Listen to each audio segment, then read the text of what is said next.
ఒకవైపున పవన్ కళ్యాణ్తో పొత్తు ఆయన కొన్ని సీట్లు ఇవ్వాలి, కమ్యూనిస్టులతో పొత్తు వాళ్ళకు కొన్ని సీట్లు ఇవ్వాలి, సిపిఐకి బీజేపీ వస్తే దానికి కొన్ని సీట్లు ఇవ్వాలి, ఒకవేళ బీజేపీ రాకపోతే సిపిఎంని లేదా కాంగ్రెస్ని తీసుకోవాలి, వాళ్ళకు కొన్ని సీట్లు ఇవ్వాలి. ఇవన్నిటి ఒత్తిడి మధ్యన చంద్రబాబు గారి మీద కొత్త ఒత్తిడి కమ్మ సామాజిక వర్గం నుంచి, అంటే సొంత సామాజిక వర్గం నుంచి ఒత్తిడి పెరుగుతుంది.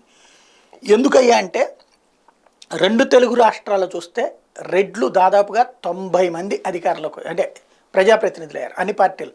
అక్కడ మొన్న తెలంగాణ ఎలక్షన్స్ చూశారు కదా, దాదాపు 43-44 మందో అక్కడ అయ్యారు.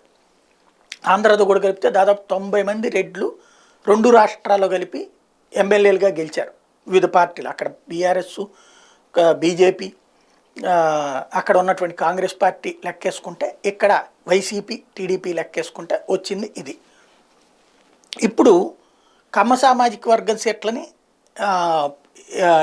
ఎంతవరకు ఉంచుతాడో తెలియదు జగన్మోహన్ రెడ్డి.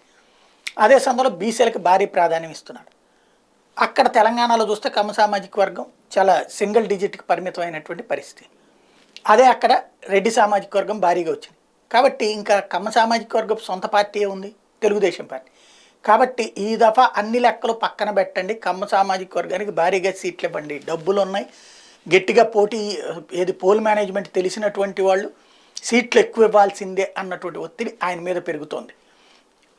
ఎందుకు అంటే తెలంగాణలో అట్లాగే ఏది లెక్క చేయకుండా అన్ని సమీకరణాలు చూసుకుని కేసీఆర్ ఇచ్చాడు, కానీ ఏ సమీకరణంతో సంబంధం లేకుండా రెడ్డి సామాజిక వర్గానికి అధిక ప్రాధాన్యత ఇచ్చుకుంది భారతీయ అక్కడ కాంగ్రెస్ పార్టీ, అది భారీగా గెలుచుకుంది.